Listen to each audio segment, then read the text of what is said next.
when you think about the four, kind of areas that you can provide to your network, which, we've talked about through full-time consulting, advisory, and board. I mean, the first time you went through it, where did most of those conversations lean to? Was one direction more than the other? I mean, I think the first time you were going through this, you weren't really sure, right? What direction? And then, of course, it validated what you want to do now. But when you went through it the first time, a lot of us was learning. Where were these conversations leaning more towards, do you think? Most of them were, can I help you get a full-time job? Or I'll see if I know anybody who might be interested in you for consulting, because that's how we've known each other, right? And I'm 51. I've done, full-time, and I've done a mix of full-time and consulting, almost half and half, for my life. And any advisory stuff I've done has been informal, no formal advisory, and I haven't done any board stuff yet. So I broached those topics as possibilities in my first campaign. And so it was, the vast majority assumed that I was defaulting to full-time and looking at full-time. And I'd say maybe it was like 70% assumed full-time, 30% were like, are you going to do consulting? And let me see if there's somebody I can think of. It was a very, very small number who wanted to talk to me about advisory or board. In fact, I mean, part of my learning experience was people that I hadn't been in contact with for a while who wanted to talk to me about board roles. Two of those actually ended up being red flags. It's like, oh heavens, like we have no contact. We've had no contact for a long time, and you really don't know what I've been up to, but you're asking me about board activity, and given what it means to be a board member, that's a bit of a red flag. So it was a bit of an education, positively, actually. And then there were two.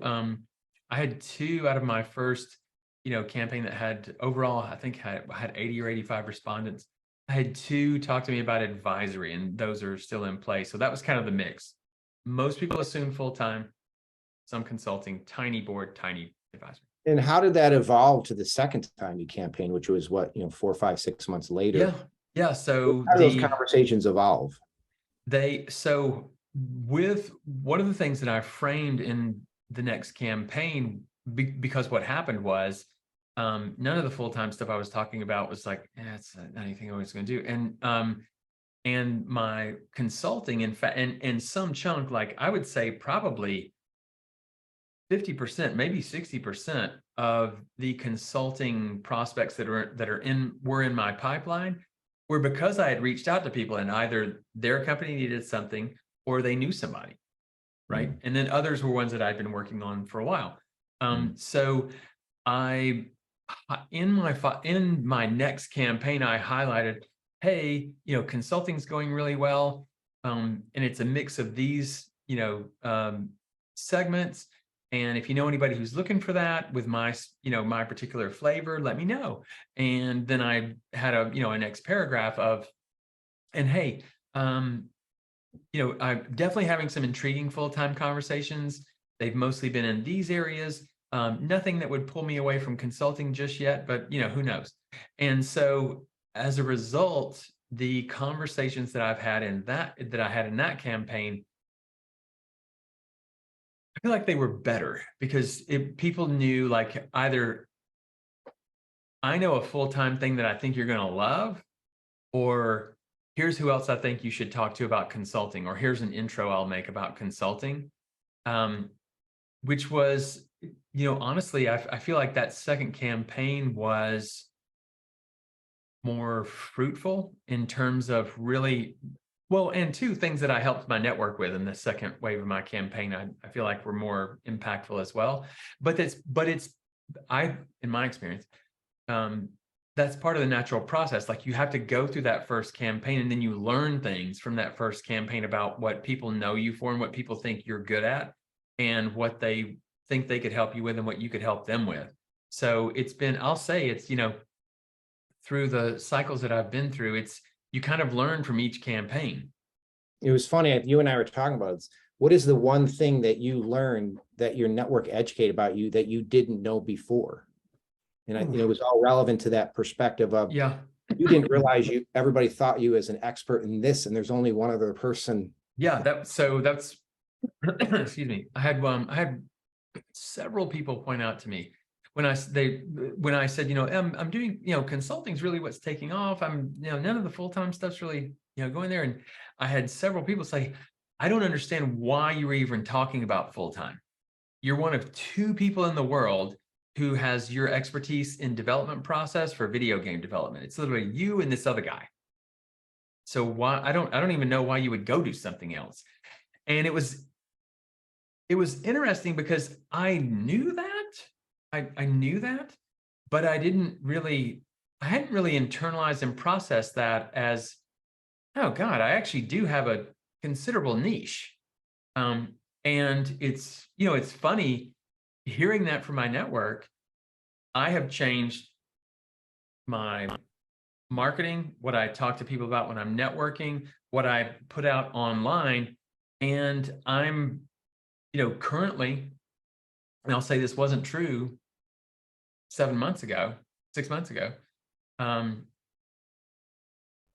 talking to 4 of the biggest game studios on earth, doing 4 of the biggest games on earth, and a bunch of fun, smaller ones that are doing really interesting and fulfilling things. And, still doing the traditional tech company SaaS stuff, but it's a smaller pie wedge. So talking to my network has actually helped me refine my niche. Mm. Now, when you're communicating with this network, did you find that a lot of your contacts were in kind of the similar boat as you? Were a lot of them looking for jobs themselves? I mean, everybody's always asking that question of, kind of relevant. Is anybody else going through this with me? Is anybody else looking for a role? I mean, did you find when you reach out to 300 people that a lot of people were actively looking themselves? What I found was, I would say that not a lot of people. I would say I probably had like 30 or 40% who were looking.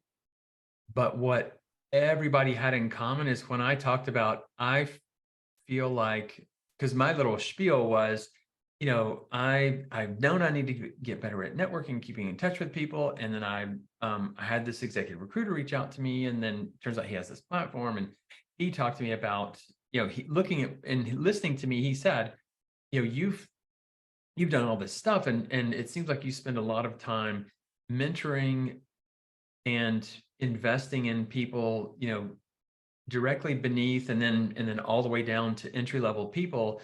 But I'm hearing you say nothing about the people that you stood shoulder to shoulder with, or who you worked for, who were farther along in their journey than you. But you have this amazing network. And when I went through an exercise that he recommended and looked at it, it was like, oh my God, I have this unbelievable network that I never keep in touch with. And when I walked through that, there was not a person, and I'm trying to remember, maybe there were 3. But the vast majority of them, that was like, I could watch their face, and most of them would say, I have known that I need to care about, in the back of my head, I have known that I need to care about this. And honestly, I'm worried that I'm going to catch myself, with a riff or a merger or something, and suddenly I'm going to be caught absolutely flat-footed, not being in touch with anybody, but needing to find a job. So it wasn't that they were looking, it's that talking about my story brought out, and I think they felt safe because I went first, and they're like, actually, that's the thing that worries the hell out of me.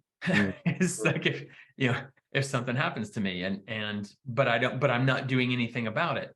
And so, yeah, that was the one, like, I swear almost everybody I talked to, that was their theme, is like, the fact that you're caring about and getting, being more deliberate with this is highlighting for me that I've wanted to be better at this for years. So kind of in a short version of your thoughts. I mean, if you were on the phone with a brand new Phello member today, and they scheduled their first campaign, so they scheduled it. Yes. So the first, 100 are going out. Yep. What advice would you give them right now on how to be the most effective with the response, the most effective with scheduling, the most effective with, talking to that network? I mean, if this person is actively looking for a new role, Yes.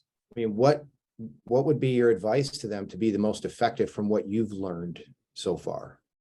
I would say in your both, so if the campaign has not gone out yet, um, be concise. Like, you know, never underestimate how little some people will read all the way down. Yeah, so have a concise, you know, catch up. Um, and keep in mind, like there's so much that can be saved for the conversation.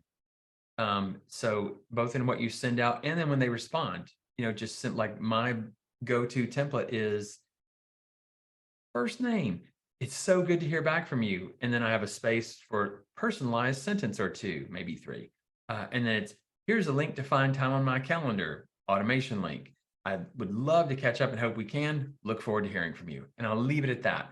And what I've found is the number of people, and some of whom I really did want to speak to, and some of whom I sent a thing out. It's like, I don't know. I just generally, even across a range of people, you know, in a range of connections that I had, being concise, just with a focus on, you know, I mean, almost treat it like a marketing email where it's, you know, concise message, acknowledge the connection, and a call to action if they're interested. Um, that'd be my top recommendation because, you know, for all of us, I think what we're hoping is that we have the enviable problem of so many people do want to reconnect. And then when it comes to that conversation, how much do you spend on them compared to you? Oh, I think for me, try to keep I'd say have in mind like a 30-70 where you're the 30% and they're the 70%. Um, because you know, as the initiator, we have the advantage of having thought about the you know, the reconnection and the conversation beforehand. So really think about what do they need to know and what might be, you know, what might be extra information that gets in the way. Because, you know, for like my experience was I tried to get really concise about I wanted to be better about connecting with people. You're one of those people. You saw what's been up with me in the letter. Here's a little more flavor text. Now, how about you? You know, just let's get, you know, let's I wanted them to know here's why I wanted to reconnect with you, both categorically, but also you specifically. Here's a little bit more about me. How about you? And I generally found that people appreciated that, and it didn't feel like I was asking for, hey, I want a big chunk of your time just to go, blah, I'm looking for a job. Can you help me, help me, help me, help me? Right? It was been a long time. Yeah, I'm currently, you know, looking for stuff, but you know, there's a pipeline. But what's been up with you? And how, I mean, this is always a pretty dominant question is how do you conclude your conversations? How did you end them? Was it, you know, let's, you know, catch up on a quarterly basis? I mean, how did you Yes. that call? So I had a bit of a, especially my first campaign. I mean, for anyone doing their first campaign, I would say have this in mind because, um, you know, with Phello, there's generally the recommendation, like, you know, once you set your parameters and curate your list, then you're going broad and don't preclude someone. Don't, oh, we didn't have a really great relationship when we were together at company Y, right? Don't rule that out. And realize when you're going broad on a campaign like that, that you're going to find there are going to be some people that you 100% want to keep up with every quarter. There are some people where it's like, I don't, you know, maybe not. There are going to be some people who you get on the call and it's like, oh God, why did I do this? Yeah, it's like I was on the fence about emailing you and I'm remembering why right now. And then and I'll tell you, here's another thing. When you're sending out your campaign, know that there are going to be people who opt out. Like, be ready for that because I didn't think about that. And when I started getting opt outs, some of the opt outs I got were pretty surprising. I was surprised by some of the people, but as Kurt and I talked about on my first follow up call after that initial campaign, that's good information because we want to know if somebody doesn't want to stay connected. That's great information because why waste time and have the awkwardness, right? But when you're in the call with the people who do want to know, you know, who do want to talk with you, there are going to be some you definitely want to. There's some you're not sure, and there's some where you're like, ugh. So what I had was I had a bit of a decision tree for the end of the conversation. And as they were, as they were responding to my update and as they were telling me their update, I was evaluating going one of three ways. And one way was, hey, so with this trying to get better at talking to people, I'm committing to, touching base with people on a quarterly basis. So you'll get another email from me in roughly a quarter, and it might just be a reply back from you. We might want to talk again and catch up, or it might just be a quick email reply like, hey, doing pretty good. Not much has changed. But just as part of trying to stay in touch with people, that's what I'm going for. That's the people I want to definitely want to stay in touch with on a regular basis. The ones where I'm sort of on the fence, it's like, I would say, I'm looking, part of what I'm committing to is doing this enough to see, like, is this what I thought it would be, when I've always wanted to be better at it, but I don't name a specific time frame, because then, maybe I don't include them in my next quarterly campaign. It's like, this is somebody I could probably touch base with every 6 or 12 months. But then for people, I get on the phone and I'm like, whew, I knew I should have. It's like, well, it's like I say, I've been wanting to, connect with people and just get back in touch. And so I'm really glad that you responded and that we got a chance to reconnect. And I just wish you the best. No, nothing about follow-up, nothing about a guaranteed interval. Just like, it's so good to see you again. I wish you the best. And what that helped me with was, because I knew I was going to change my campaign list going into the next quarter, I wanted to set their expectations so I didn't have a canned end of the conversation where I'm promising everybody the same interval, because I know that's not going to be true.